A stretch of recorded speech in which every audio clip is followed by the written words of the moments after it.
বলছি আমাদের এখানে প্রচণ্ড আকারে বৃষ্টি চলছে বন্ধুরা। আপনাদের ওইখানে কি বৃষ্টি হচ্ছে সেটা একটু জানাবে? বন্ধুরা, মনে হচ্ছে আষাঢ় মাস চলে আসলো।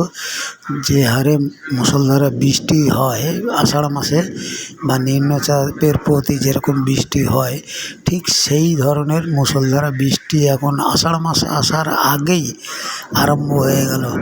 তা আপনাদের ওখানে কি এরকম মুষলধারা বৃষ্টি হচ্ছে, না টিপ টিপ করে বৃষ্টি হচ্ছে? আমাদের এখানে মনে হয় শিল পড়বে। এটা কমেন্টে লিখে জানাবে, ঠিক আছে? এরপরে ভিডিওতে সারাংশ পেয়ে যাবেন।